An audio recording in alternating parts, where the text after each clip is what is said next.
the first part we'll be talking about is the argument of identification problem. And by identification, I mean that the central question that we want to answer during the first part is how we can identify the cause and effect. And that's why we call it in general in applied microeconometrics the identification problem. And when we say that a model is not correctly identified, this means that I cannot use this model in order to say that there is a cause and effect. So in order to sorry, yes. So in order to start talking about the cause and effect, we have to introduce the concept of the treatment effect. And by treatment, I mean it's a certain phenomenon that affects a segment of the population but does not affect the other segment of the population. So for instance, in Egypt, in 2015, the government implemented a social safety net program called Takaful and Karama, which means in English, solidarity and dignity. The idea of this program is to provide poor categories of the population with a certain income in order to help them get out of poverty.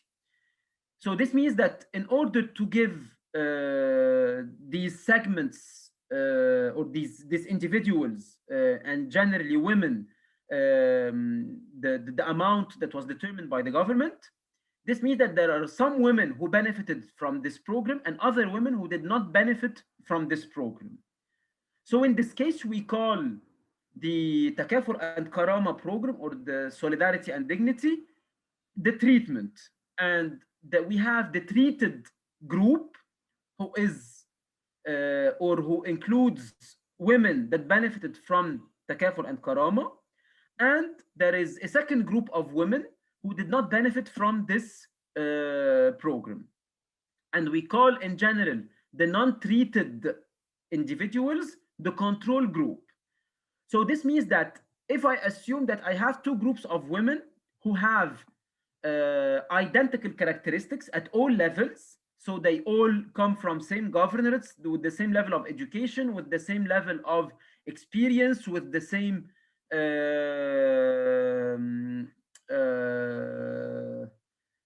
same social characteristics, both for instance are married.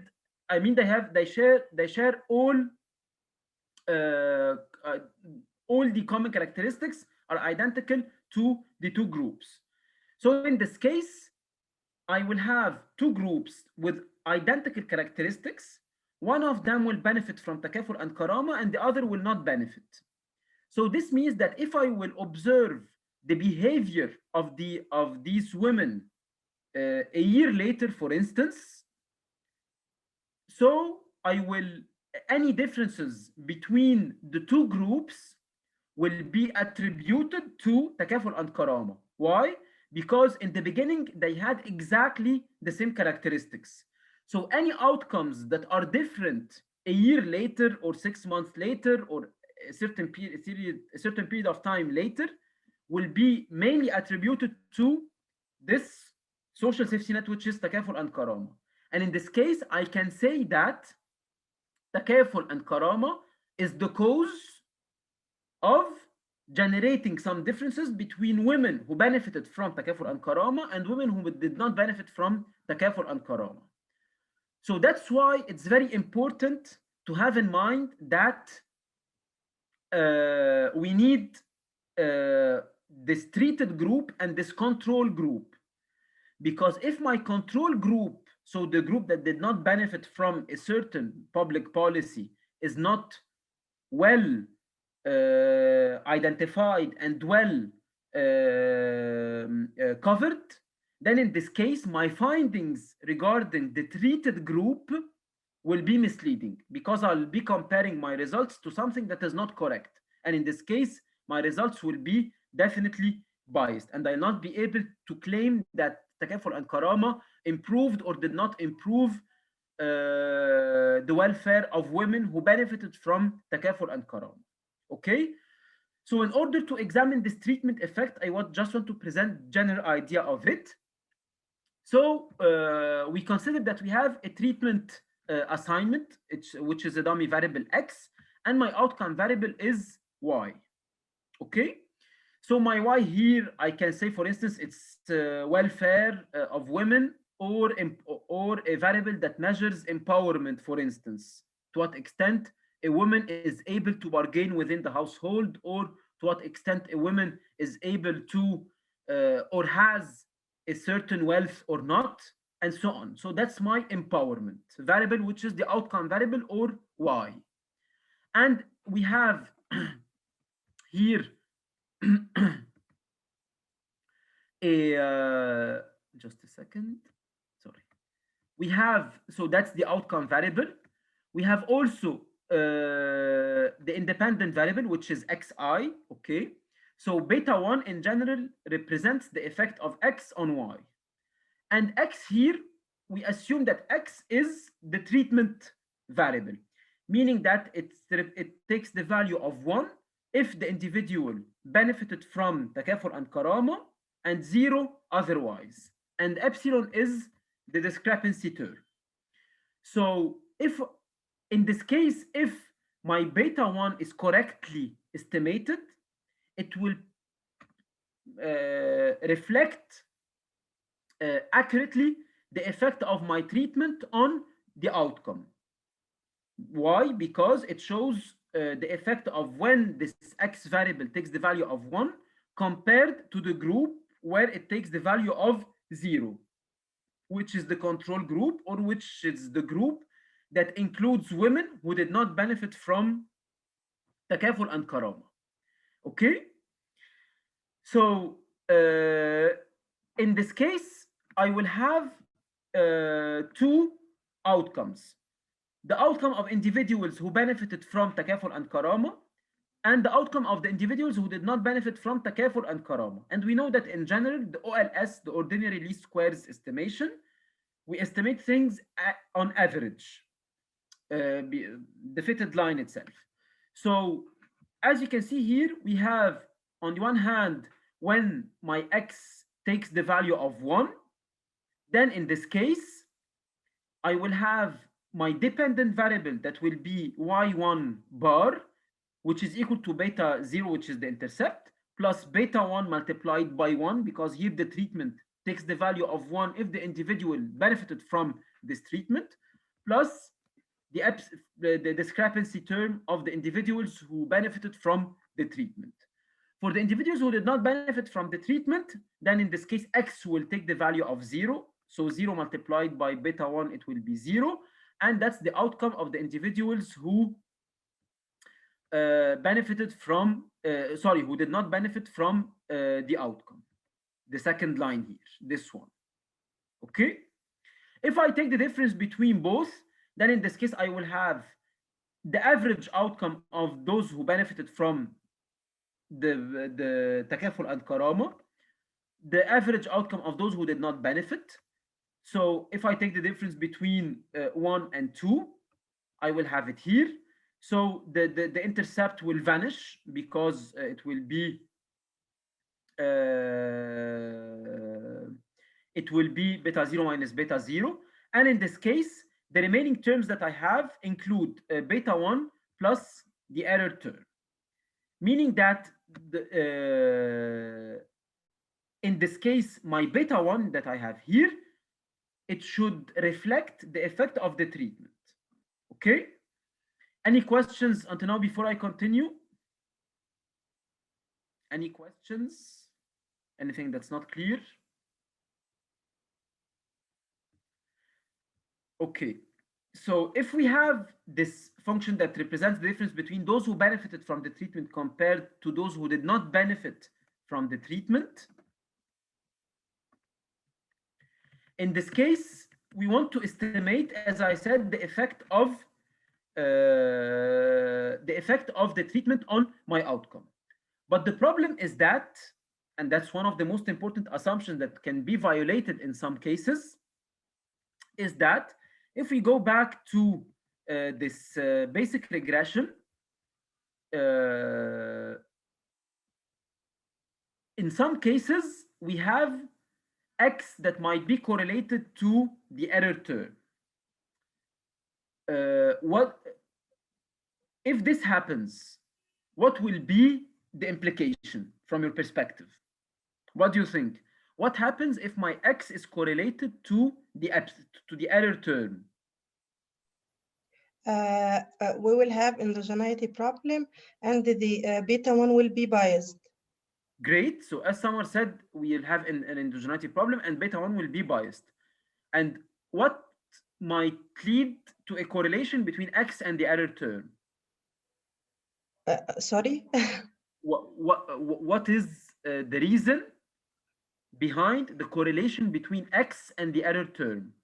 Okay, maybe because there is something in the random effect that is correlated with x1, or there is another variable called, for example, x2 or something, which correlated to x1. So here we have direct effect and indirect effect on y. So beta 1 doesn't reflect the real effect of xi in y, as it has the effect of another variable. Okay, thank you. So exactly, because if I have a model that's not correctly specified, or if the error term includes some variables that are correlated to x, so in this case the error term will be correlated to x, and I will have a problem of endogeneity. And if I have a problem of endogeneity, then my beta 1 will be biased. And I just reminded, the meaning of biased means that the expected value of the estimated coefficient is not equal to the population parameter, which means that it does not really reflect what's happening at the population level. And that's why, just a second.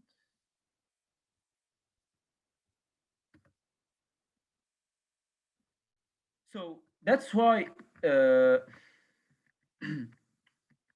if the treatment is randomly assigned, meaning that there is no selection bias, or just a second, because there is a question.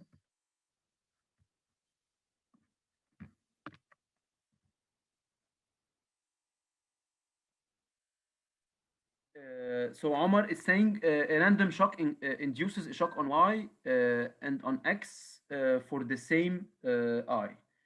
And in general, there is also another important point, which is the shock itself, or the policy implement does not select specific individuals which will drive my results. Because, for instance, if I will choose the best students who will benefit from a certain scholarship, and then I will examine the effect of this scholarship on their wages later, once they finish their studies. So in this case, their wages will not be driven by the fact that they benefited from their scholarship, but perhaps because they were already not randomly assigned, and I chose all these students, the best students, who in any case will have the highest wages. So that's why if the treatment is not randomly assigned, then in this case, my x will be correlated with the epsilon, and if my x will be correlated to the epsilon, then I will have a biased estimator. So you want to see technically how this can be shown in these equations. So if we start with a randomly assigned treatment, and my x is uncorrelated to the error term, so in this case, I'm satisfying the assumption of orthogonality, meaning that x is uncorrelated to the error term. So in this case, I can say that x is uncorrelated to the error term if my errors are the same across the different outcomes, which means that the error term of the individuals who benefited from the treatment is equal to the error term of the individuals who did not benefit from the treatment. Because if that's the case, so if back to the difference that we calculated here, in this case, if my error term of the individual who benefited from the treatment is equal to the error term of the individual who did not benefit from the treatment, then this term will vanish because it will be equal to 0. And in this case, the difference between y1 and y0, so the outcome of those who benefited compared to the outcome of those who did not benefit, is purely and exclusively equal to beta 1, correct? Which means that in this case, my beta 1 coefficient really reflects the public policy evaluation that I implemented. But the problem is that if the error term of individual 1 is not equal to the error term of the individual who did not benefit from the public policy evaluation, then in this case, the difference between the two outcomes will be due to first the coefficient beta 1 and also the error term. And that's why in this case, in the first case, where the error term of individual 1 and the error term of the individual 0, the one who benefited and the one who did not benefit from this public policy evaluation, so if the two error terms are identical, then I can use OLS and estimate the parameter beta 1 without any problem, and it will be unbiased, because in this case the parameter beta 1 reflects the value of the population, which gives me the average treatment effect, or the effect of the public policy evaluation that I'm implementing. Yet the problem... Excuse me. Yes? May I ask a question? If the dummy variable have took 3 values, 0, 1, and 2, how can I interpret beta 1 and beta 2, or y1 0, y2 0, y0 y1 y0 y2? How can I interpret this, and how can I interpret beta 1 and beta 2 and beta 2? So in this case, given the fact that I'm talking about a treatment effect, so a specific program that affected the different individuals, so I assume that I have a shock. So those who were affected by this shock will take the value of 1, and those who did not, those who were not affected by the shock will have a value of 0. So that's to start with. If I decide to refine my analysis and have more specific categories, then I will have to introduce more dummies, meaning that if I have, for instance, 3 categories, then in this case I will introduce 2 categories, and the interpretation will be compared to the third category that is not included. But the rationale itself is more or less the same. Here we're just assuming that we have 2 values for simplicity in the derivation of the model, but the rationale otherwise is more or less the same. Okay, thank you. So in this case, we can estimate the model using OLS, and beta 1 will give the average treatment effect, as I said. But the problem is that if the shock is not randomly assigned, then in this case, I cannot guarantee that X is not correlated with the epsilon or the error term. And if it's not correlated with the error term, then I'm violating the assumption of orthogonality. So they are doing like this. So orthogonality means that the X goes this way and the error term goes this way, meaning that they are not correlated. And this happens when we have a strict exogeneity. If this assumption is violated, then I don't have orthogonality. Okay. So if the error, if X is correlated with the error term, this means that in this case my error terms will not be equal, because there is something included in the error term that will change with my X's, and the X's are different, because I have for one individual it takes the value of 1, and the other it takes the value of 0. And in this case, the error term of individual 1 will be different from that of individual 0. And in this case, the difference between y1 and y0 will be equal to two things, will be equal to beta 1 and to the difference in the error term. And in this case, in other words, my beta 1 does not really reflect the effect of the treatment, because in this case, the effect of the treatment or the difference between the two individuals is not entirely due to the treatment, but also due to the difference in the error term. And in this case, I cannot really obtain unbiased estimate of beta 1 that reflects the real effect of the program that was implemented.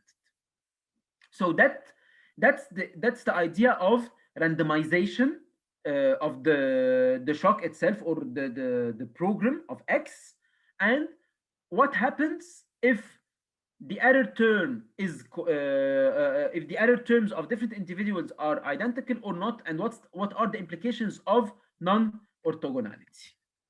Any questions so far? Okay. So if we don't have, as I said, randomization, then if we apply the simple formula of calculating the value of the coefficient, we know that in order to estimate the value of the coefficient, it's simply the covariance between x, y and x divided by the variance of x, or the covariance between x and x. So the covariance between y and x is provided by the fitted line that we have here. And the fitted line that we have here is equal to beta beta 0 plus beta 1x plus epsilon and x. So if I detail this term, this numerator, I will obtain this. It will be beta 1, the covariance of x between x, and the covariance between epsilon and x. So in this case, if I divide this by the covariance of x and x, which is the variance of x, I will obtain this ratio. And what does this ratio show?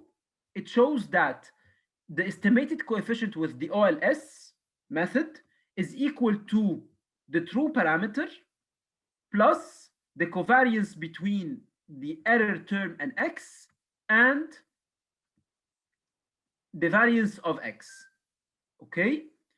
The problem comes from the fact that if I violate the assumption of orthogonality, or the assumption of that the error term is not correlated to the x, this means that in this case, my numerator here will not be equal to 0, because the correlation between the error term and the x does have a positive or a non-zero value.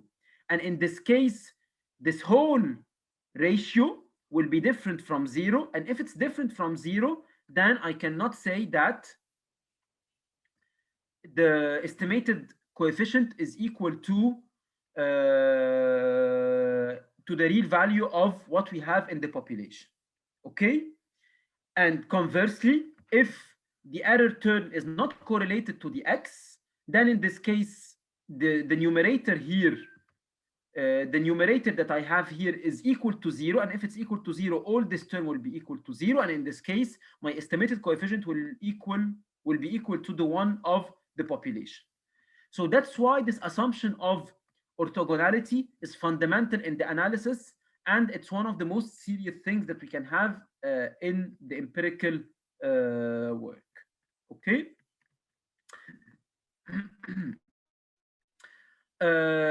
Back to what we started with today's session. So in order to analyze the effect of different explanatory variables, among which we have the public policy variable that measures the social program that we're implementing, for instance. So we will define x, which is the vector of explanatory variables that goes from x1 to xn, and we have five assumptions that have to be satisfied. First, that the expected value of y conditional on x is equal to the predicted, the estimated parameters multiplied by the vector of explanatory variables, which means that in this case, here I'm fitting the line. I'm fitting the line of the effect of different variables on my outcome variable. Then my x's are stochastic. My variance of y conditional on x is constant, equal to sigma square. And we know that if this one is violated, we have heteroscedasticity.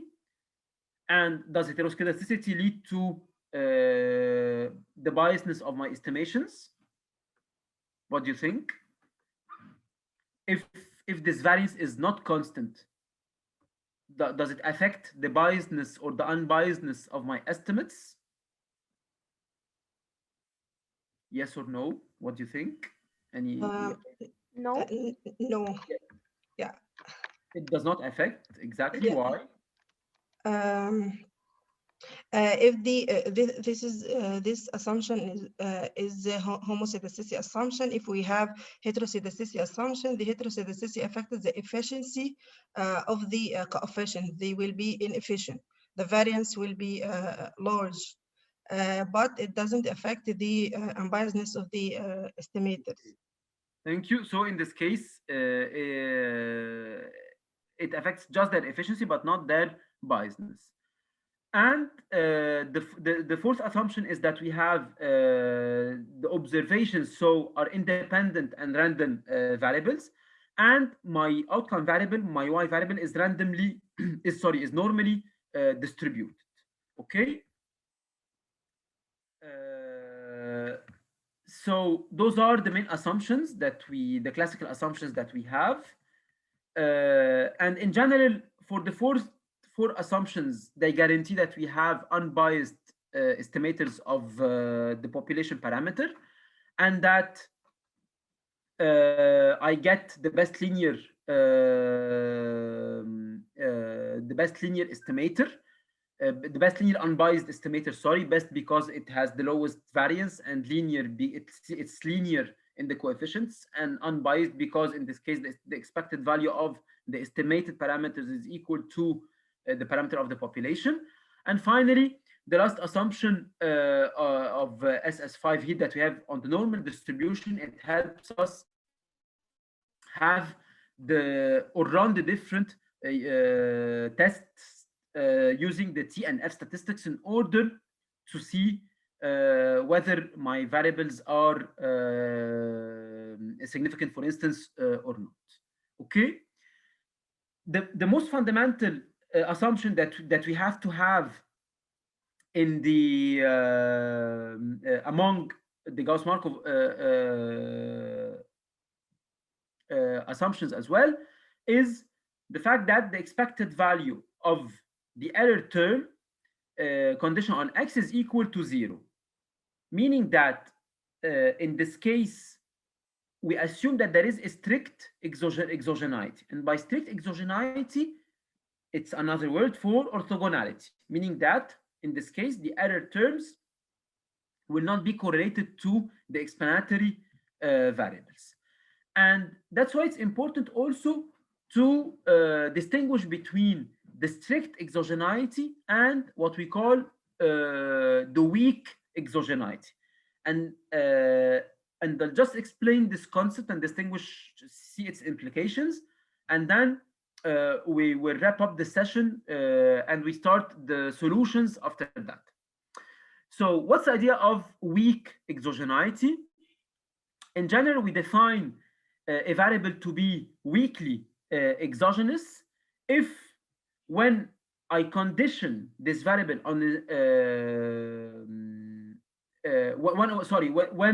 when I condition on these variable a certain dependent variable, I will not lose any information regarding the estimated parameters. So weak exogeneity can be useful in case I just want to have efficient estimations. So just to show this more, to illustrate this mathematically, because it will be clearer. So let's assume that we have, as you can see here in the slide, random variables xy11, x1, x1, x2, y2 until xt, yt. Okay, and I have the joint probability density or mass function of their outcome that is equal to f y1, y2, yt, and x1 until xt. So if I repeat this for all the observations, I will write the joint probability density function that I have here, that will be the product of all the variables that I have conditioned on all the other variables. Okay, so as you can see here, I'm conditioning yt on y1 and on all the other y's, and on x1 and all the other x's, and then I'm conditioning xt on y's and x's. Okay, so this means that in this case, what I'm doing, I'm conditioning each variable here on the other, and there is no loss of information. So when can I have a loss of information? But in this case, I will introduce two vectors of parameters of interest that are theta and omega here. So the idea of weak exogeneity is that, given the fact that my theta here, if I want to run any kind of inferential statistics on this parameter theta, okay, it does not depend on the second term, right? Because it's not conditioned on it. And in this case, x in general, if I want to run any kind of inference for the first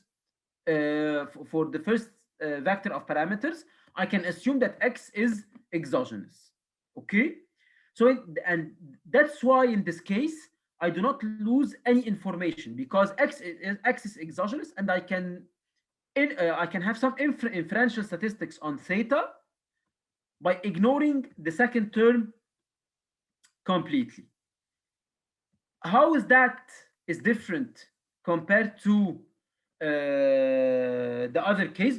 So as you see here, if this relationship holds, then we say that the explanatory variables are weakly exogenous. Weakly exogenous because I can assume that they are exogenous with respect to a certain parameter, which is theta, for instance. But the problem comes from the fact that I cannot assume that it's the case for the entire thing, and that's what we'll see later in the strong or the strict exogeneity. So that's why what we'll assume now, that I have my f of x that is conditioned on y1 until t minus 1 and x1 until x t minus 1 with the omega. And in this case, I will rewrite it as fx that depends on the other x's and this vector of parameter, which is omega as well. So in this case,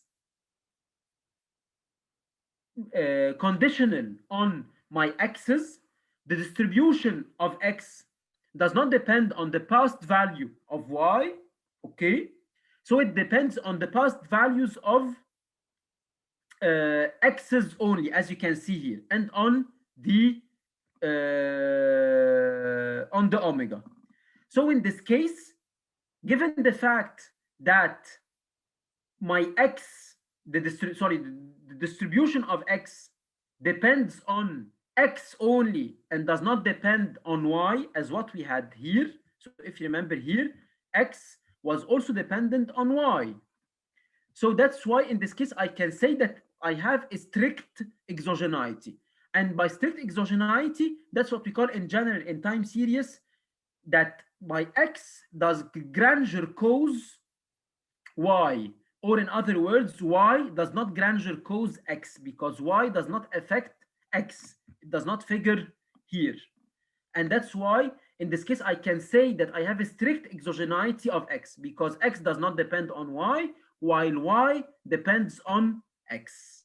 Okay, so that's why in general we have to distinguish between the strong exogeneity, where my explanatory variable depends only on the past values of x but does not depend on the past values of y, while in the weak exogeneity, as we've seen here, we do not lose the information because I still have a parameter that identifies each one of them, but at the same time it's strict exogeneity, because as you can see here, I have x that is conditional on the past values of y and the past values of x, and I have y that is conditional on past values of y and past values of x. So why is the weak exogeneity and strong exogeneity important? Because as I said, the assumption of exogeneity or non-endogeneity is important, because it's through this assumption that I will guarantee that I have a causal effect. If I'm not able to determine, or if I'm not able to have a strict exogeneity, this means that I cannot really talk about a variable that it does grandeur cause another variable. Grandeur is attributed to Granger, who developed this technique mostly in the time series literature. Okay. So for the causal effect, as I said, this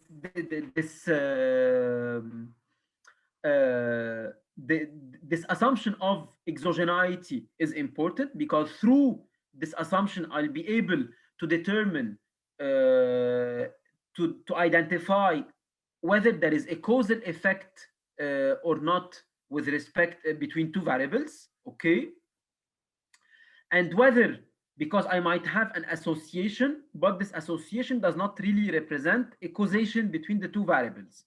So that's why having this strict exogeneity will help me be sure of the cause and effect between the two variables.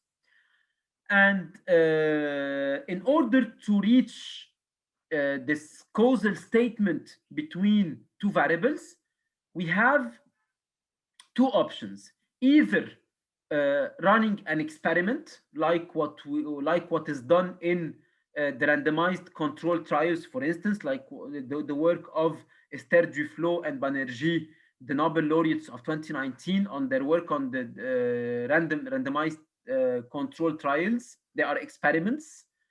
We'll see later why experiments might not represent an easy solution. So that's why, in order to examine the effect of a certain shock, will rely more not on experiments but on what we call the quasi experiments. Okay, given the fact that most of the data that we have in social sciences, in economics, in political science, and in sociology are observational, so they are secondary data, and that's why you want to identify the techniques that are not as costly as the randomized control trials or the experiments, and at the same time they help us reach the conclusion of having a cause and effect. Okay, one final note on the structural models. In general, structural models are models that are based on a certain and a well-identified economic structure. So given the fact that they are based on a certain clear structure, then in this case I can use such structural models in order to identify the cause and effect. Why? Because it's based on a clear structure where I have a certain phenomenon that happens first and another phenomenon that happens later. And in this case, I'll be able to identify the cause and effect. And adding to this, we'll see that most of the data that we'll be using are mainly secondary data. So they can be used whether they are firm level data, household data,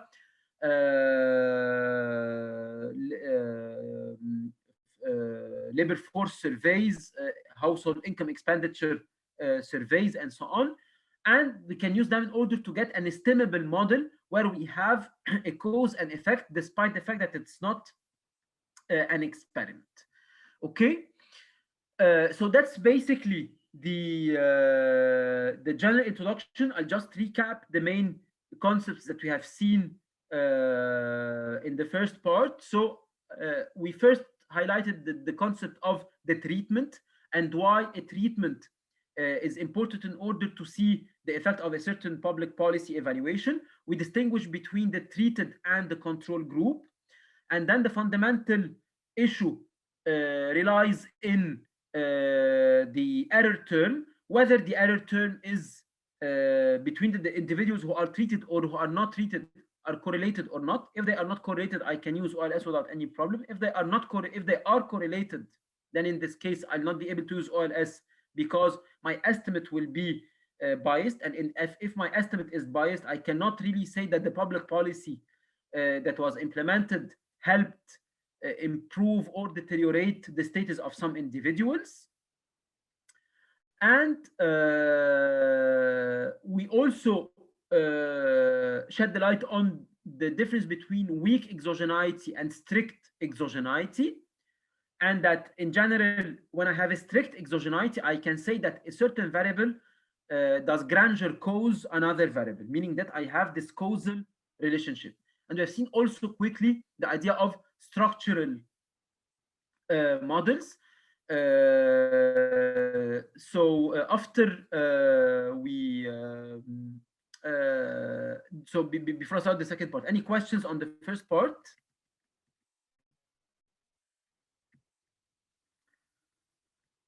Any question? Anything that's not clear?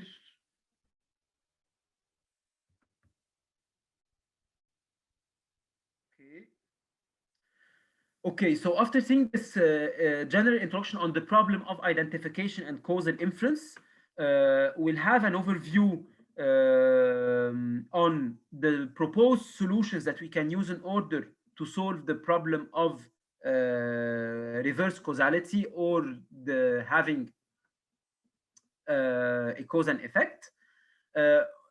I will present the different methods that can be used, the experimental and the non-experimental ones, and then we start the non-experimental ones. So now it's 4:21. We'll have a break for 15 minutes. So we start at 4:35.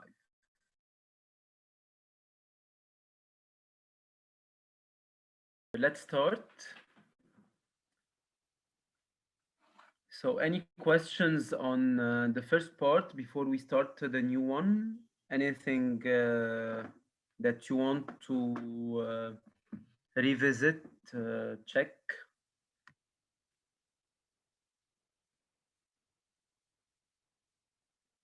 Okay, so I will start now the second part, where we're going to see what are the potential solutions to this problem of causal inference. Okay, and as I said, we have mainly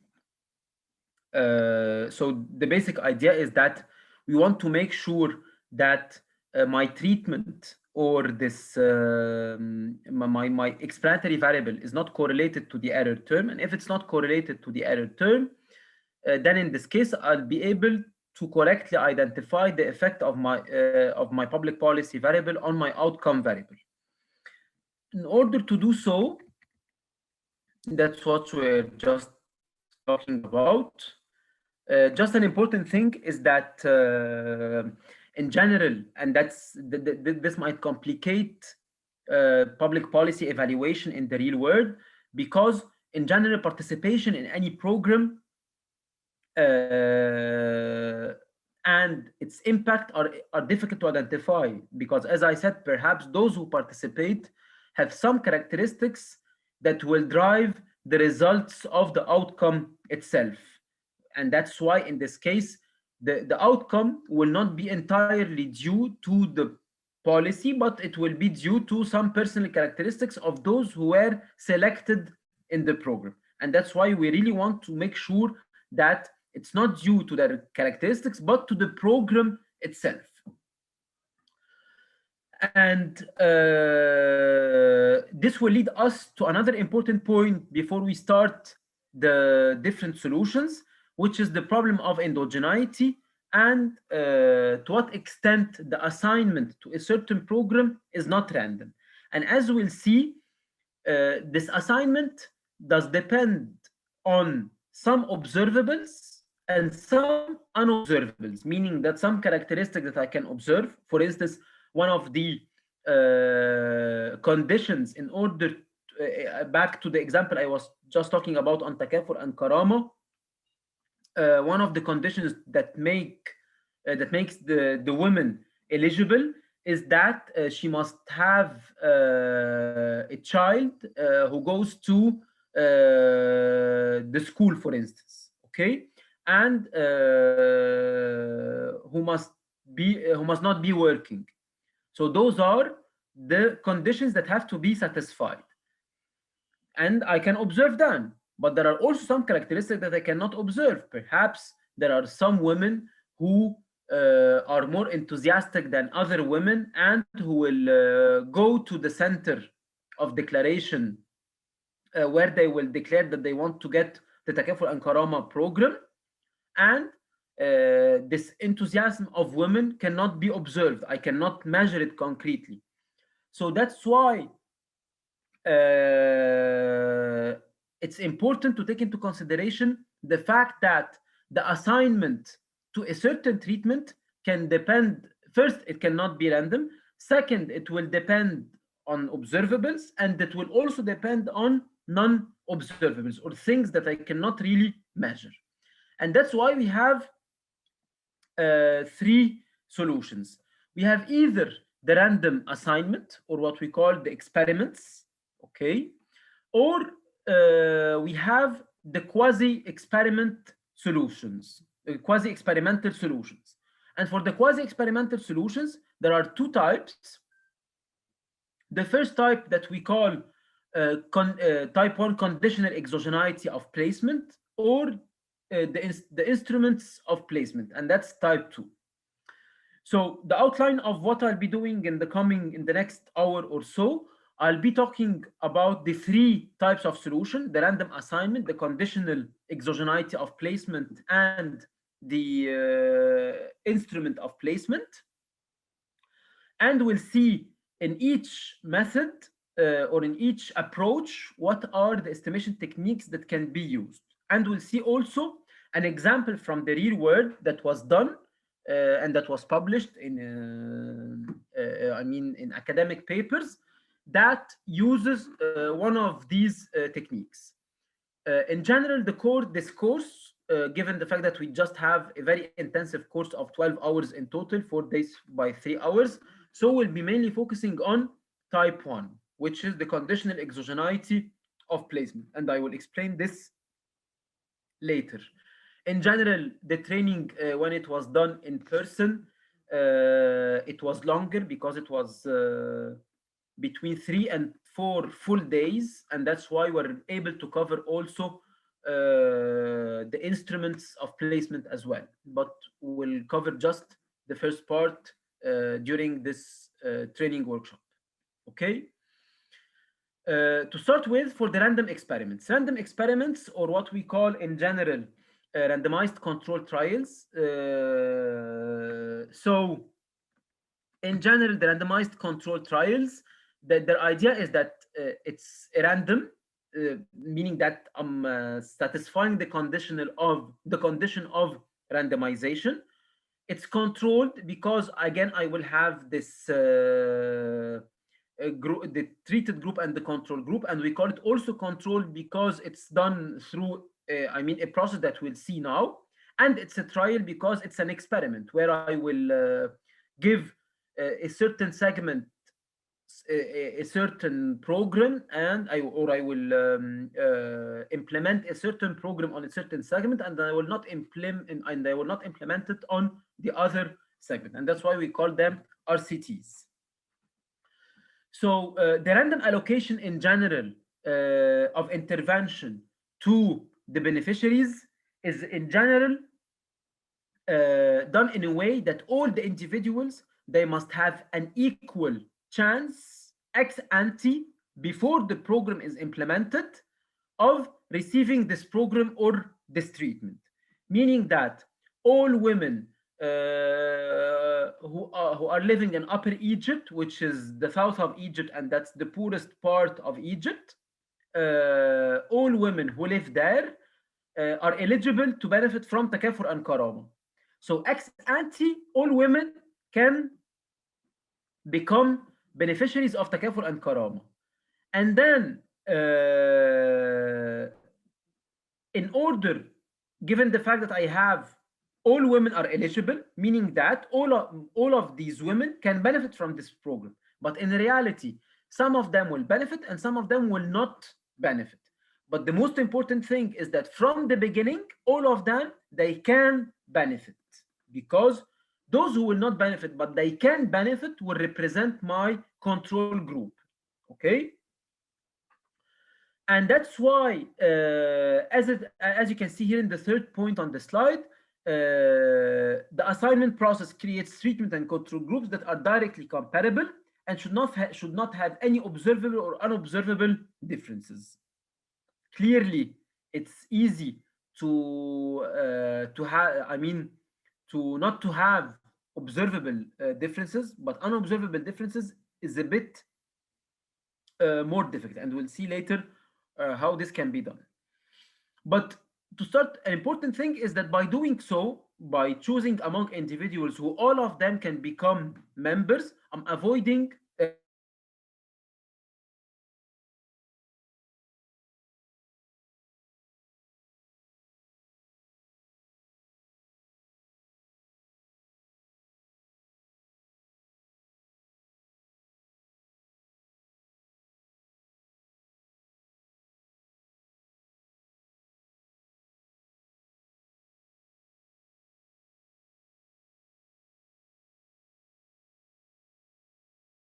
and in this case, given the fact that they shared exact characteristics in the beginning, this will be due to the program.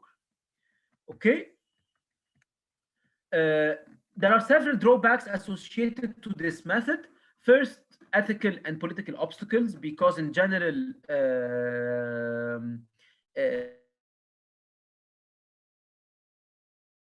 especially in emerging economies where we have to take several clearances in order to run this control trial. Sometimes it's not very ethical because it can be very costly. An RCT can cost millions of dollars, and there are some scholars who tend to believe that this money could have been better allocated and to support these individuals explicitly by providing them with this money instead of using this money to test the effect of the effect of a certain policy. In other words, the policy itself can be less costly than testing the effect of the policy. That's why there are some ethical issues related to RCTs. Another important point is that, in general, it's also difficult to randomize those who benefit from the program, because this means that I have to make sure that those who will benefit from the program are perfectly comparable to those who did not benefit. And as I said in the beginning, because if that's not the case, this means that my control group is corrupt, and if it's corrupt, I'll not be able to compare with respect to my treated group. Okay? Then I can have also another problem, is that those who are assigned to a certain treatment group, they may refuse to participate later, or they decide to participate partially, meaning that they will they might say in the beginning that they will benefit, but later they will just either withdraw or they will not comply by all the rules of the program itself. And that's why in this case, those who we're going to have what we call the selective compliance, because at the end I not have everybody who's complying by the rules that will make the program efficient, perhaps. Okay. Another point is that those who are not selected, in some cases, they might try to find another solution. Because, for instance, as I said in the beginning, we implemented takaful and karama in Upper Egypt in some governorates. So women who did not benefit from takaful and karama, they will say that, I mean, it's a loss. It's an we lost this opportunity. So we have to find another another way to overcome the loss of this program. And this means that my control group, who should have been or who should have stayed stable during the experience or the experiment I'm implementing, will be contaminated. Why it will be contaminated? Because it will include some individuals who did not remain as they were in the beginning, and this will make my control group not comparable. So I have to make sure that my control group is comparable over time and that it did not become contaminated. Adding, I'll just present two case studies, one from the Dominican Republic and the other from Egypt. One more focusing more on labor and the other focusing on trade issues. So the first case study is it tries to examine the impact of youth training in the Dominican Republic. In this paper, they were trying to examine the effect of a program called Juventud y Empleo, which is a subsidized training program that was implemented between 2001 and 2005. We had a specific target of individuals who are low-income youth between 18 and 29 years old, who have less than a secondary education in urban areas. And as you can see here, we have some criteria that are observable and based on which I can identify the individuals who will be eligible to this program. Okay. So they had several weeks of classroom training, and this training is followed by an internship in a private sector. Okay. We had, but I mean in this paper, each time 30 eligible applicants were recruited, 20 of the 30 were assigned to the treatment, the training, and 10 to the control group. Okay. And then there was a second cohort of the program, and there was also a follow-up survey in order to see, I mean, the same individuals, what happened to them over the course of this period. So if we look at this, at the study, we'll see that the second cohort included around 8,000 eligible applicants. Around 2/3 of them were assigned to the treatment, and 1/3 they were controls. And clearly, I mean, like any program similar to this one of the training program, is that we can have some no shows or dropouts, meaning that I might have an individual who started who was subject to this program in the beginning, but then over the 5 years he decided to leave the sample, and clearly this will create missing values in my estimation later. Or no shows, that I try to perhaps the individual was still part of the program, but he did not show up when we collected the data, and clearly this can lead also to some extent to a bias if the group who dropped out or who does not show up is not random. If it's not random, then in this case, perhaps the group who dropped out was the least skilled, and if this group is the least skilled, definitely my results will be biased.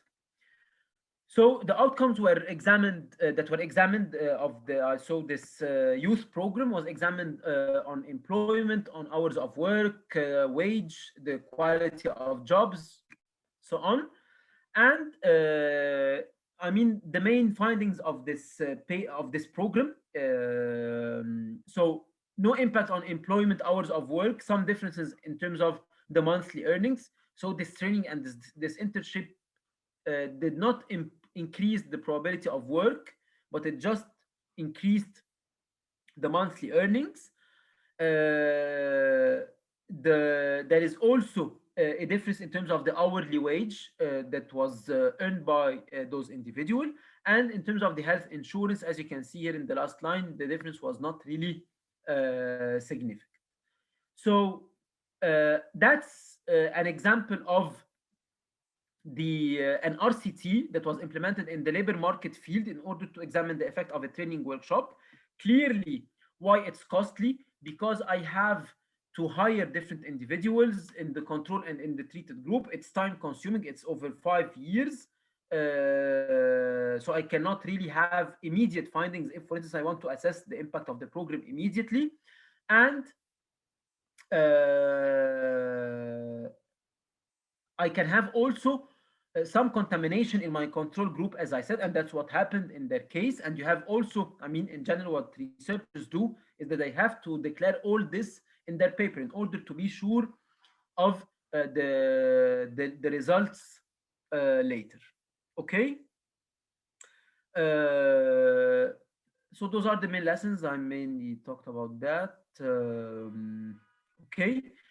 The second case is a bit different. It's more recent, and it was published in the Quarterly Journal of Economics on Egypt.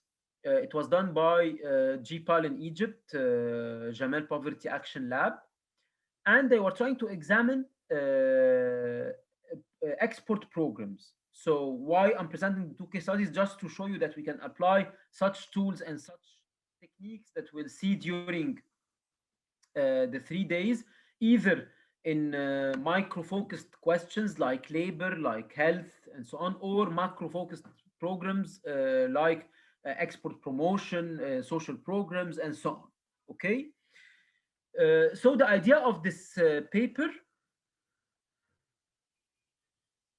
was to support small and medium enterprises in export programs and see whether export programs they do generate export promotion programs. They do support small and medium enterprises or not, and if that's the case, if they are supported, then in this case, perhaps we can increase the number of programs that support small and medium firms in order to become exporters. So what happened is that those researchers, they conducted a randomized control trial in Fowa, which is a small village in Upper Egypt.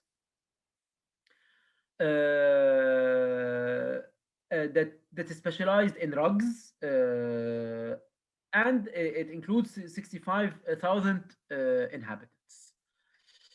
So this village is perceived as a carpet cluster, okay, where we have a lot of textile industry, and they decided to have two groups of potential beneficiaries of this export promotion program. And again, one of them was assigned to be the treated group, and the other was the control group. And they focused on SMEs with fewer than 5 employees, given the fact that those firms are in general not exporting, and they wanted to see if this export program will help them become exporters later. So they had a long procedure in order to identify those SMEs and to reach them. So they relied on some non-governmental organizations.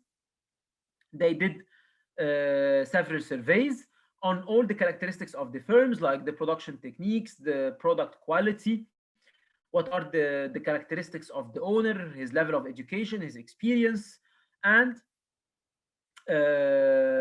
out of the 219 SMEs, 74 firms or enterprises were selected to serve as the treatment group, and the rest was considered as the control group. Okay.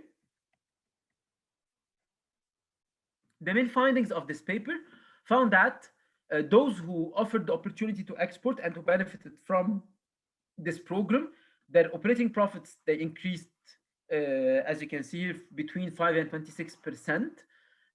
Then the quality of their rugs also increased, which increased the demand addressed to these rugs that became definitely more expensive.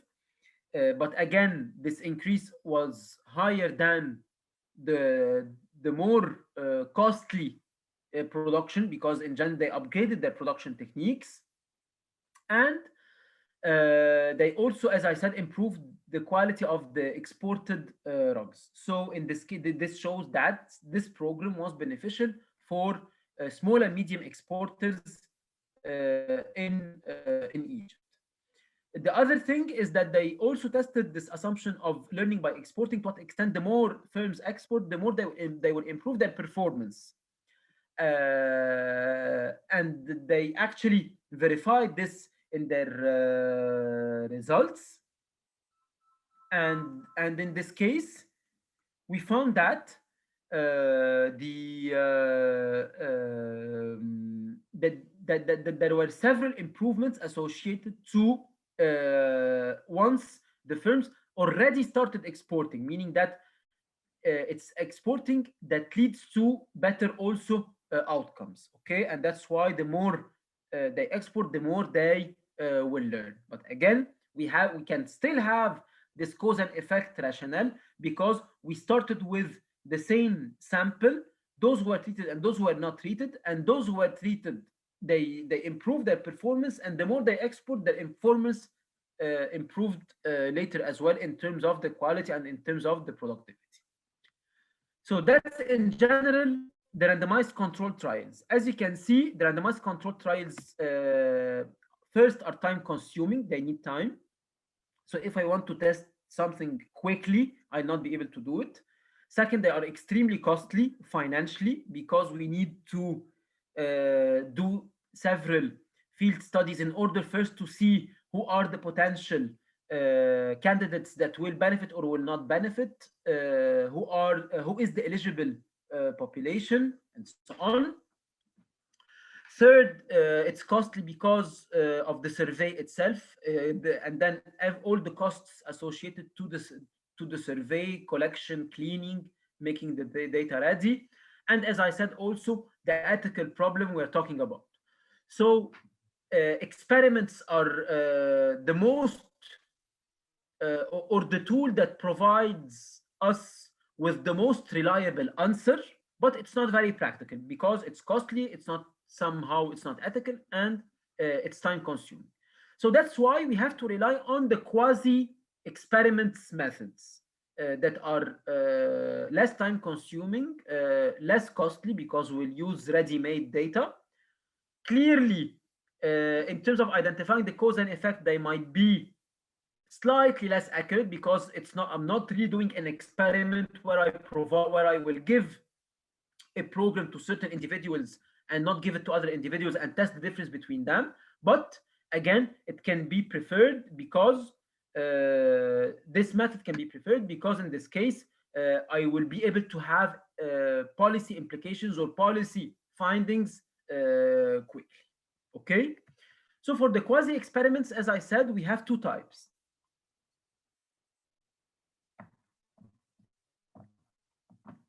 So First, they are we in this case will be able again to identify a cause and effect. But given the fact that I'm not running an experiment, so I'm not having an RCT, for instance, then in this case, I need to have what we call an identifying assumption, an assumption that helped me distinguish between the different groups, for instance, okay, or that helped me identify this cause and effect. So that's why non-experimental methods, or what we call them sometimes quasi-experiments, it's more or less the same, are classified in two groups depending on the identifying assumption, meaning that how I will identify the individuals. Am I going to identify the individuals based on changes in the outcome or changes in the instruments? Okay, so type 1 is what we call the conditional exogeneity of placement, or the conditional exogeneity of placement to changes in outcome. So I'll be mainly basing my analysis on the changes in outcomes. But for type 2, we'll see that it's basically based on the instruments themselves, not the outcomes. So now I'm just stating the main differences between the two approaches, but I will explain with more details each one of these approaches. So for type 1, we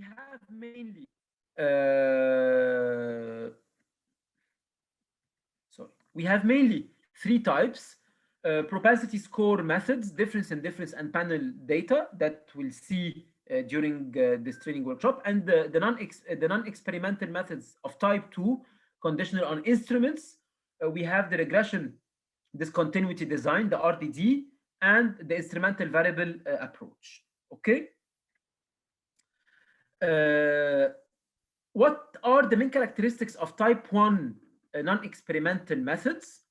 So as I said, non-experimental methods, they rely either on the conditional exogeneity of placement or the conditional exogeneity of, the exogeneity of placement with respect to the changes in outcome.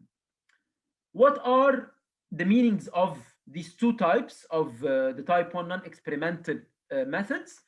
So the conditional exogeneity of placement means that the placement or the assignment of the individual depends on exogenous observable characteristics and not on unobservables.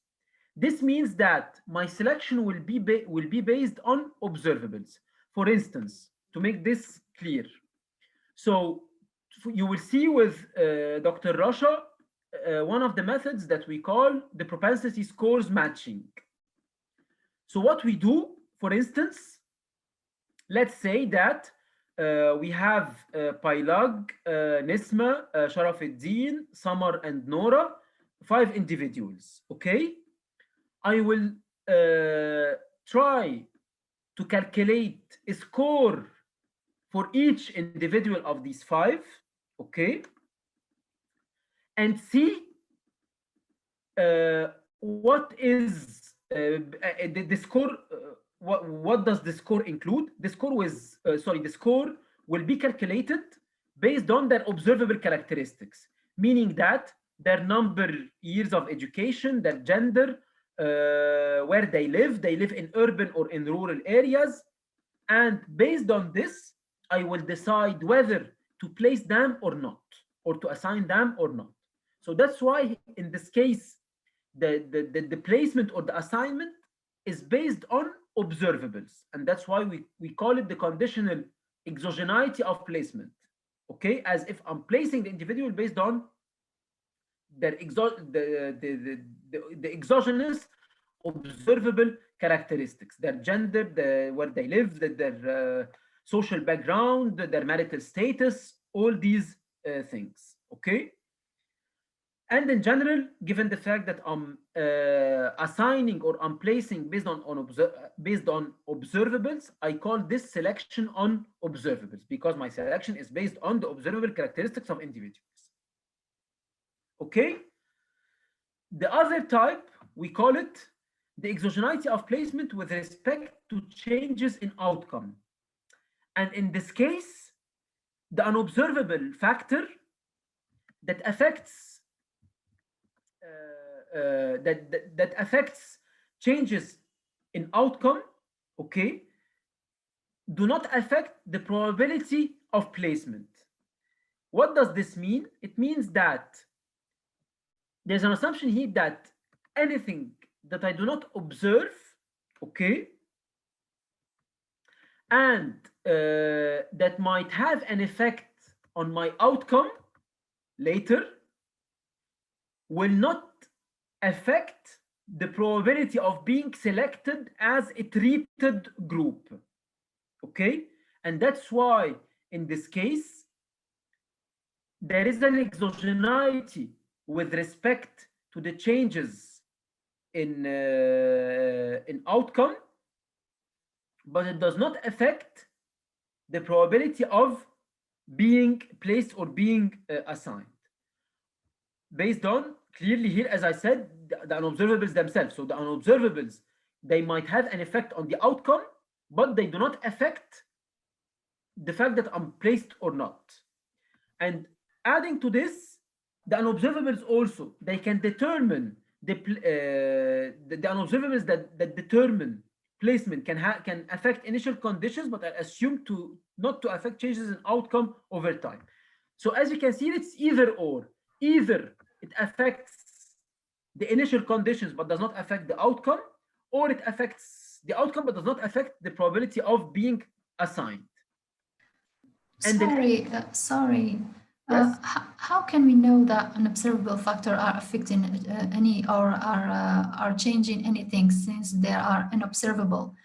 For observable characteristics, it's a characteristic that we know, like you said, we calculate a score. But for an observable factor, how can we do? Thank you.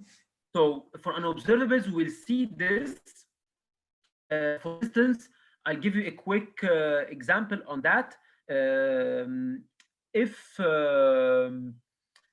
I calculate, for instance, if I estimate a panel fixed effect estimation, in this case, I don't observe the characteristics of Maya compared to characteristics of Racha, but I will introduce a dummy variable that will control for all the unobservables associated to Maya compared to the unobservables associated to Racha. And in this case, I'm controlling the unobservables, okay, even if I do not observe the single characteristics of Maya and Racha. Is that clear? Yes, it's more clear. Thank you. So that's type 1 on non-experimental methods. So again, non-experimental methods, they will either assume that we have a conditional exogeneity of placement, and in this case, the conditional exogeneity of placement will be based on observables, and that's what we call the selection on observables, or there is an exogeneity of placement with respect to changes in outcome, and we have two options. Either unobservables, they affect changes in outcome without affecting the probability of being selected, or they affect the initial conditions but does not affect the outcome itself. Okay. In these methods, the type 1 methods, we have, as I said, three main methods that we'll see: the difference in difference, then the propensity scores matching, and the panel techniques. Okay.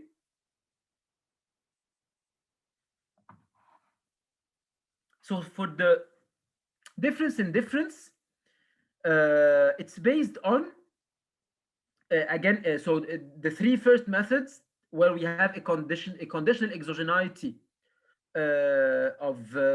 of placement. We will see three methods.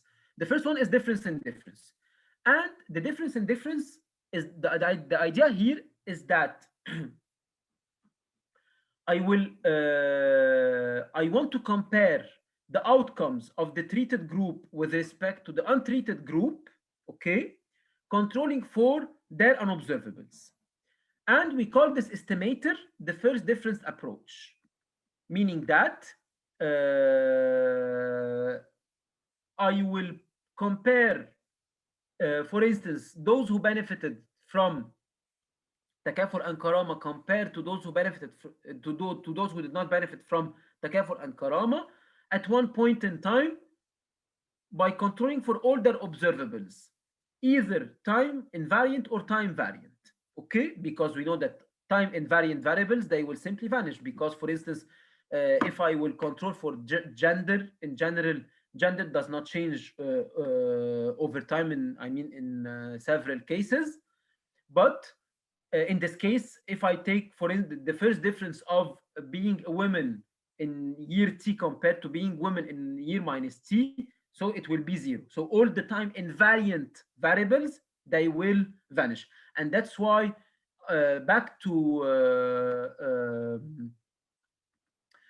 Maya's question, that's why, for instance, in this case, this difference in difference will help me get rid of all the unobservables, because the unobservables that are unobservables that are time invariant will be controlled for if I take this difference in difference, as you will see tomorrow.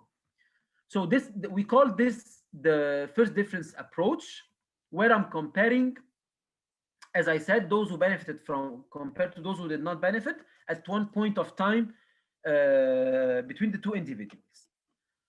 Then,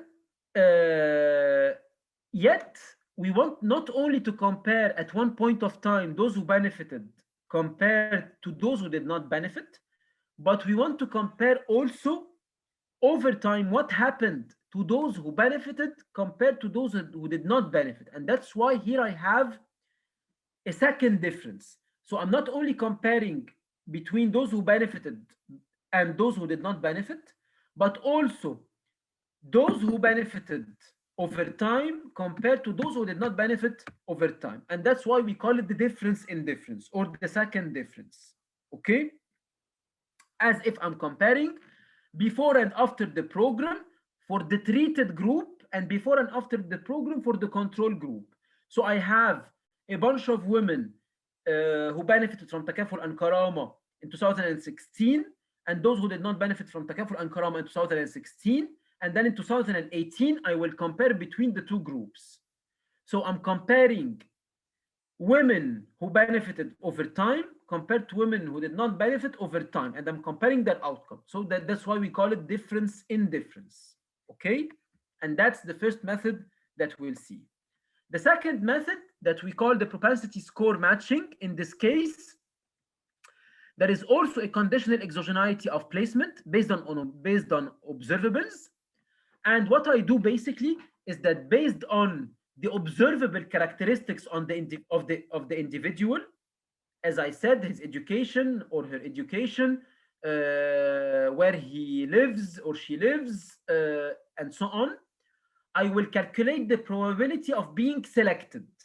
Okay, so in this case, I will model the selection process through a binary choice model, a logit or a probit model, that will help me predict the probability of being selected in this public policy program, okay, based on my observables only. And then I will create matches. So for instance, if I assume that Muhib and myself, we are living in Cairo, both of us, we had studies in the same university, and we have the same level of knowledge in everything. And both of us are males, okay? So we have the same gender, we have the same education, we have the same experience, and Muhib benefited from a scholarship to study in a country abroad, but I didn't benefit from the scholarship. So in this case, we have the same probability of being selected in the scholarship, but one of us was selected and the other was not selected based on our observable characteristics, that both of us, we come from Egypt, we come from research field, we are males, we had the same education, so we have everything that is similar. So we have a very, if we calculate a score for Muhib and a score for myself, we'll have very close scores. So both of us are likely to be selected, but one of us benefited from the scholarship and the other did not. So the idea is to see, based on the fact that the match of Muhib, why? Because I'm very close to him, he benefited and I did not benefit. So the idea of the propensity score matching is to calculate a score that helped me match an individual who benefited from a program with an individual who did not benefit from the program. And then all the differences that I will see in their outcomes will be due to the program. For instance, we did this in a paper where we were trying to examine the effect of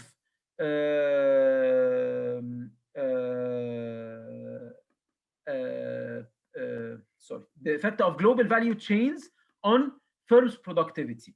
So we are trying to see to what extent firms who are part of global value chains, so they are foreign, they are owned by foreigners, they have a foreign certification, they export and they import, to what extent the belonging to a global value chain affects productivity. So in this case, what do you think? What will be the treatment? What will be my treatment in this case? What do you think? What will be the treatment? Any insights? In the example I'm just saying. For the example, for the treatment, it's the probability to be in an exporter, or to be in a foreign owner. So in general, to be part of a global value chain. Yes, yes. So in our case, the treatment was being part of a global value chain, and we had two groups of firms: the treated group who were part of the global value chain, and the untreated group or the control group who did not belong who do not belong to a global value chain.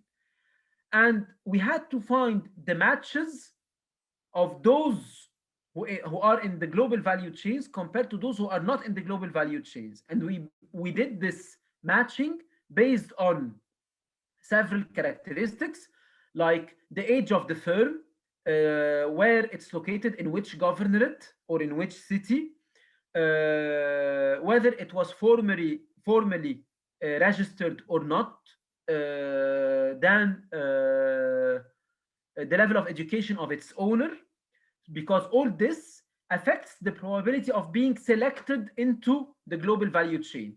And we found the matches, those who have more or less the same characteristics but were not chosen. So this means that if I observed any systematic differences between firms that are part of a global value chains and firms that are not part of a global value chain, this will be entirely due to global value chains. Is that clear? Any question, anything that's not clear?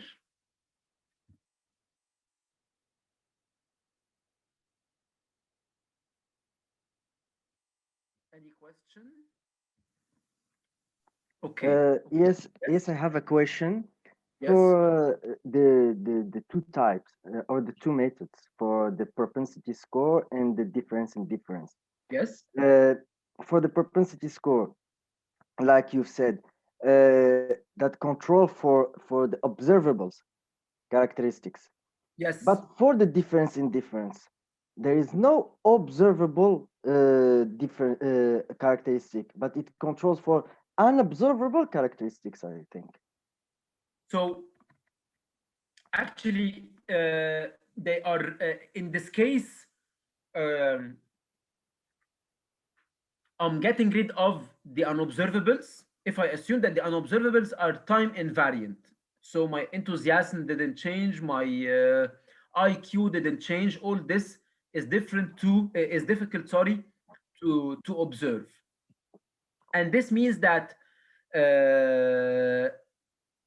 in this case, I mean, it's I agree with you that part of the story is unobservable, as I said, because in this case, the unobservables, they do not affect my initial conditions, but affect the outcome, or they can affect the outcome, but does not affect the probability of being selected, because I'm taking into consideration this through the difference in difference process. But the comment is that in both cases, I have I'm comparing. I mean, if I just focus on the first difference, not the second difference, so or the difference in difference, the first difference, I'm comparing an individual who benefited compared to an individual who did not benefit. And in this case, I will be able to control for their observables, correct? Because in this case, I have the characteristics of the individual who benefited and the individual who did not benefit at a certain point of time. But in the other version, where I have the difference in difference, then in this case, the unobservables at the individual level will be taken into consideration, because I'm subtracting each individual over time. So, for instance, Sharafuddin, who benefited, and Nisma, who did not benefit. So I will compare Sharafuddin in 2020 compared to Sharafuddin 2019, compared to Nisma, who did not benefit, in 2020 compared to 2019. But in the first part of the slide here, I'm just comparing Sharafuddin in 2019 compared to Nisma, sorry, Sharafuddin in 2020 compared to Nisma in 2020. Is the difference between both clear? I have a question. For example, if we took the survey, enterprise survey for Morocco, and we want to study the impact, like for the example of to participate in global value chain, like being an exporter or not, on labor productivity. Then as I know that for to control for observables, we have the propensity score matching. We calculate the probability to be an exporter or not. For like, if we take the 2019, and we calculate by the propensity score matching, and we get the impact. There, at this level, we control only for observables with propensity score matching for 2019. At the opposite, if we take 2013, 2019, and we have the same question, to participate in global value chain, and we have 2013, 2019. At this level, we do not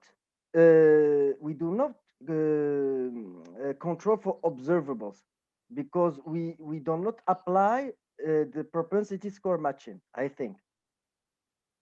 Yes, but there is an important thing, is that if you have the same individuals over the 2 years, because for instance, in the case of the World Bank Enterprise Survey, it's not the case. So I don't have the same individuals over the 2 rounds. In most of the case, I have small part of it that that represents a panel, but majority it's not a panel. Okay, so in this case, I'll be able, if they are the same, if I have a panel, I will be able to control for both the unobservables and the observables, because simply I can introduce the observables in the regression, but the unobservables cannot be taken into consideration. The unobservables cannot be taken into consideration as long as I don't have a panel. Yes. Okay. Yes, I understand. So, but in the propensity scores matching, in the propensity scores matching, I can introduce all the observables in the score in order to identify those who will be selected compared to those who will not be selected. And in the difference in difference, if the observables are time variant, so they change by time, I can introduce them in the model. But what will vanish in the difference in difference is all the time invariant variable. But the time variant will still there. Yes, and it will be controlled for in the regression. Ah, yes, yes. But there is another technique where I see in my research that we can combine both difference in difference and propensity score. That's what I was actually presenting in a few seconds, because in general we can have a difference in difference with propensity score matching. And what's the advantage? Sorry? What's the advantage? It's that you combine the advantages of both. So first you determine the probability of being selected based on the score itself, okay, and then based on this you calculate the difference in difference. So in this case you are making sure that all that the outcome variable is driven by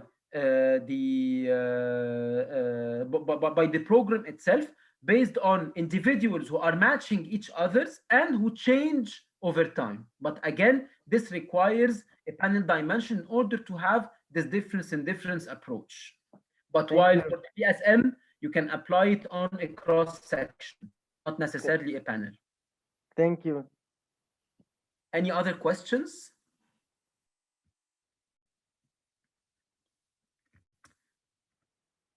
Okay. The third method that we have in the type 1 methods is the random and fixed effects.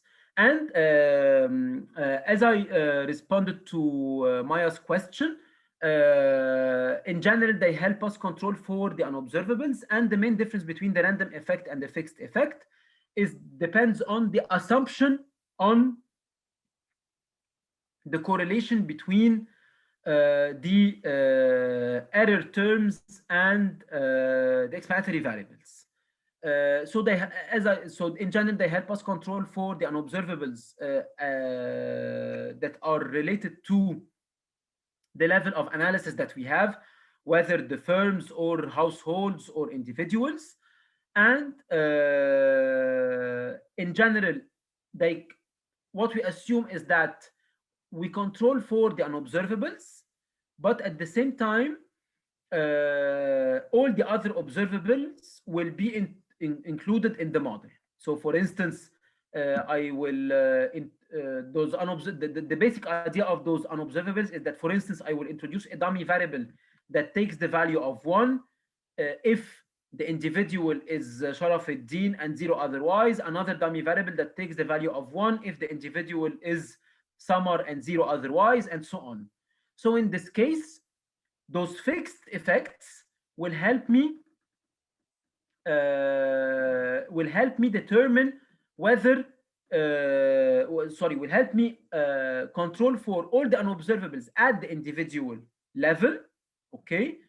And in this case, the other characteristics of Nisma, of Sharafuddin, of Samar, and so on will be introduced in the model because I can observe them in my data set, okay. So we assume that the main two models that will see the random effects and the fixed effects, we assume that the random effect are uncorrelated to the observables X, which might be a strong assumption because in this case, in any case, as I said, in order to have the orthogonality assumption, the error term must not be correlated to the explanatory variable. And if that's the case, if I do this by assumption, we call this the random effect. But if I run this without this assumption, it's called the fixed effect. And we'll see on the last day what are the pros and cons of each and what's the theoretical underpinnings of both fixed effects and random effects. And in general, for the fixed effects, in general, they are more preferred because we do not assume in the fixed effects that the x's are correlated to the error term. So it's less restrictive in general. In type 2 methods, we have, as I said, the analysis is based on this case on the instruments, because for type 1, it's based on either the conditional exogeneity of placement or the assumption related to the unobservables that affect the outcome and not the initial condition, or the initial condition and not the outcome. Here, for the type 2 methods, we focus more on the instruments. So that's why the identifying assumption in this case, we assume that there exists at least one instrumental variable that affects the probability of participating into a program but does not affect the outcome. Or in other words, it affects the outcome only through the independent variable. Okay? So, and that's what we call the instrumental variables, and that's the basic idea of instrumental variables. So the basic idea of instrumental variables is that I have my analysis in 2 stages. So I have a variable that affects my selection or my participation or my placement in a certain program, but does not affect directly the outcome variable. Because if it affects directly the outcome variable, this means that I cannot use it as a placement variable. And that's why we call it a placement that is based on the instrument, not the observable characteristics or the unobservables, as we have seen in the type 1 methods. Okay? So if I have a variable that help me identify those characteristics of being of participating or not, or being selected or not, I call this an instrumental variable, and it's an exogenous variable. Why exogenous? Because it will determine whether I'm selected or not. Okay? The last method is the regression discontinuity design. And for the regression discontinuity design, in general, there is a cutoff, okay, of eligibility. And actually, the study that was implemented in Egypt in 2018, in order to assess the program of Takafur and Karama, adopted the methodology of RDD. Why it adopted the methodology of RDD? Because perhaps I will show this in the next few slides. Yes. So it was a study that was done in Takafur and Karama. So the idea of the regression discontinuity design is that, as its name shows, it's based on 2 main ideas. There is a regression and there is a discontinuity. Why there is a discontinuity? Because there is a threshold, okay, that I will determine, above which or below which the individuals will benefit from the program. Okay? So meaning that I will observe that my individuals do not benefit from the program until a certain level, and then I will observe that they start benefiting from the program. So to clarify this, I will go back to this later, but I want to show you that. So that's the idea of discontinuity.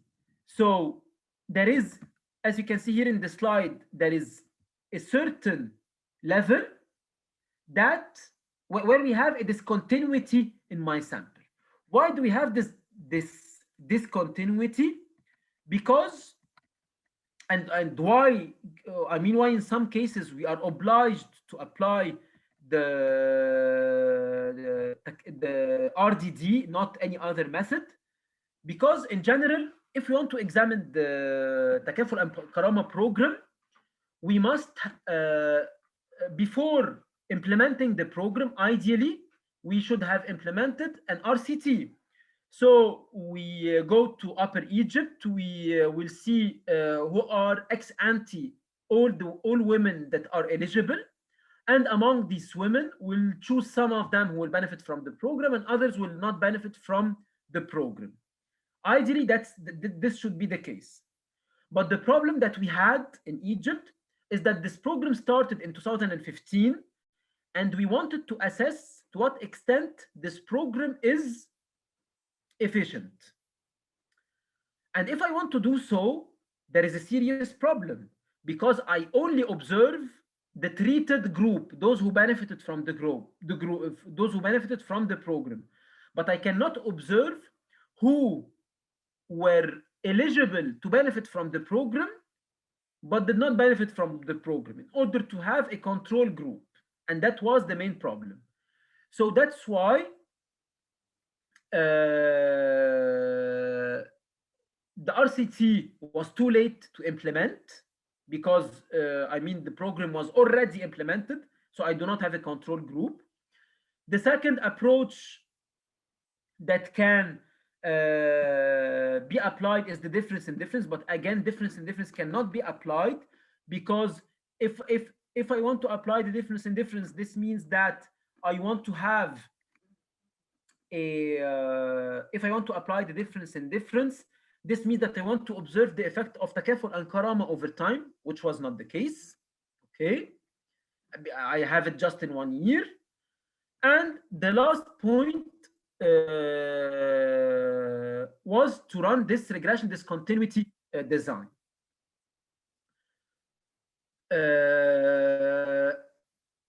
And the regression discontinuity design was actually based on the third approach, where I wanted to find a group of non-beneficiary, as if I'm finding some matches. I mean, some households that match the households that benefited from this program based on their observable characteristics. Okay? So that's why the matching techniques, they can work best when we're confident that households in the beneficiary and non-beneficiary groups are similar with regard to non-observable characteristics.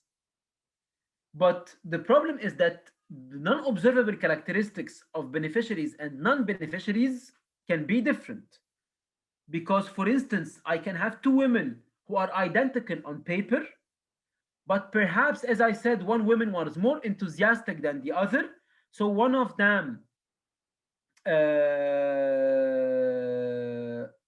have some intrinsic characteristics. She's more organized, she's more enthusiastic, and she was more initiated than the other. And that's why on paper they are the same. They have similar characteristics, but one of them managed to apply and the other did not apply. So that's why in this case, unobservables are different, and unobservables can affect the outcome, because perhaps the enthusiastic women will be able to manage better the takaful and karama program, okay, the social safety net program. So that's why the concern about unobservable differences led the researchers to concentrate on comparing non-beneficiary household to beneficiary households only among households who registered for takaful and karama. What does that mean? So this means that when the government announced that we're going to launch takaful and karama, several households registered for that. But not all households were eligible. So that's why among those who were eligible and those who registered, the government focused on them. Just a second, I'll just plug my laptop. Just a second.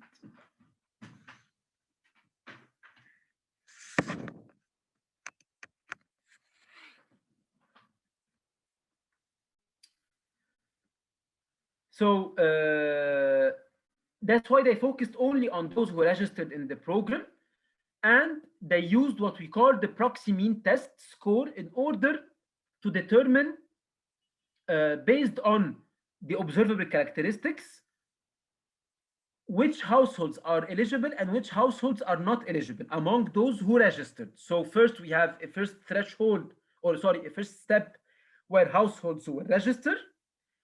Then we were going to calculate a score for each household in order to be eligible to takaful and karama. the score must be lower than a certain threshold, because in this case, this means that the household is very poor. And based on this,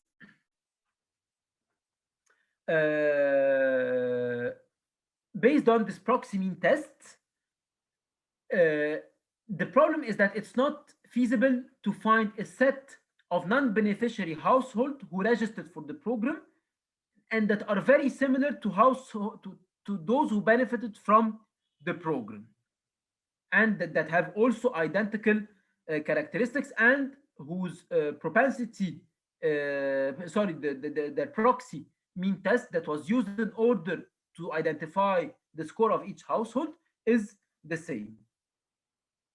So that's why the proposed method was RDD. So what is the idea of RDD? Given the fact that we cannot find non-beneficiaries who registered that are similar to those who registered and are beneficiaries, we'll just compare households below and just above a certain cutoff score or a certain threshold.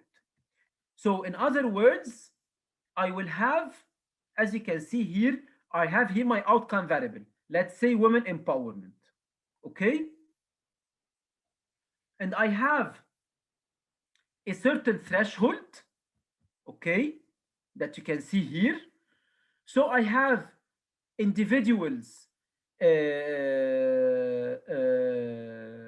below the threshold and above the threshold. So the difference between both will be attributed to the program.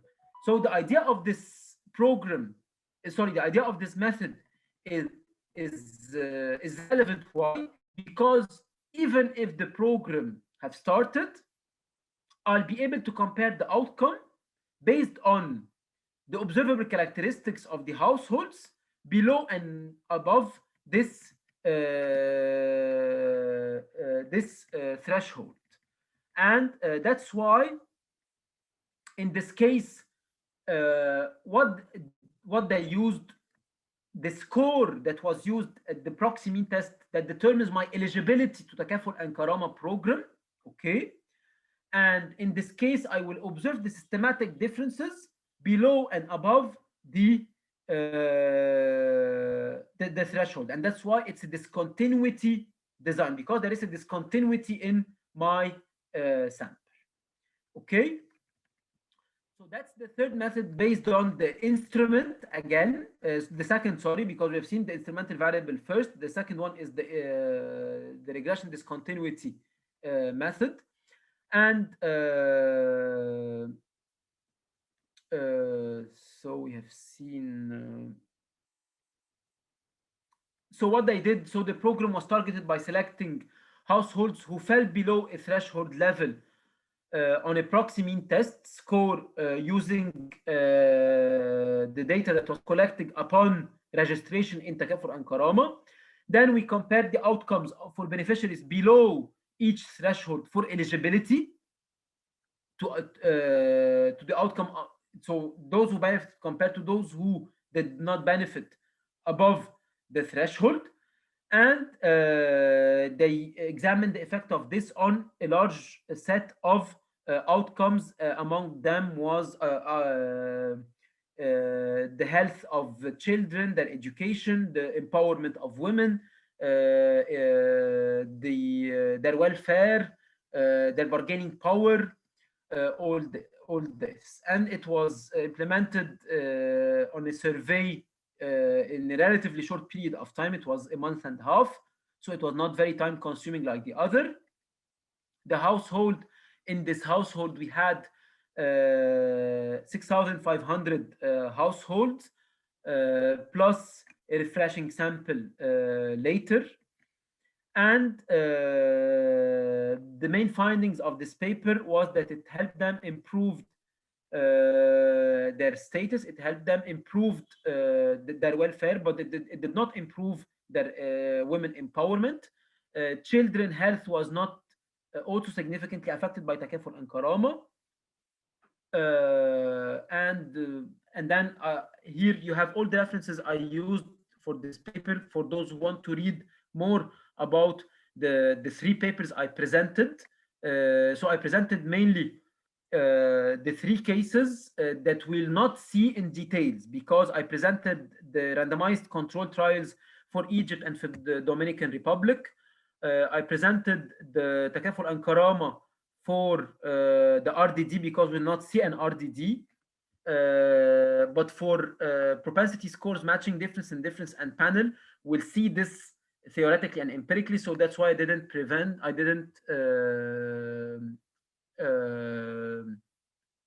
present the technical details of them. There is question, what are the bases to obtain this threshold?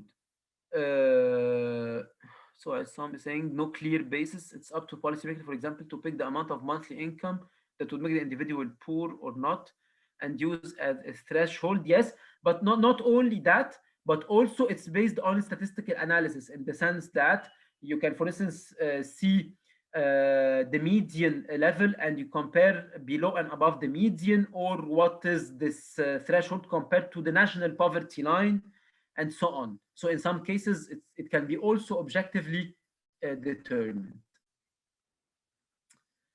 Other questions? So today it was not technical. It was just to introduce you to the general methods that we'll see, to the main problem that we face in applied microeconometrics with identification problem, and what is the strategy what are the strategies available to correct this problem of identification, with the two types that we have seen, either the type 1 methods that are based on the exogeneity of placement, or the instrument, the placement of instrument, whether IV or RDD, and for the conditional exogeneity of placement based on observables or unobservables, the difference in the propensity scores matching or the panel. With that, and if we don't have more questions, I will conclude today's session. Tomorrow we start at 3 with Dr. Racha. She will start before the break with the first part on difference in difference, and then after the break she will start using Stata. So please make sure that you have a version of Stata in order to be able to see all the do files and to run them, and to apply the different exercises she will be doing with you. Then next week we do the propensity scores matching and the panel. Any question? Anything that's not clear? Any requests?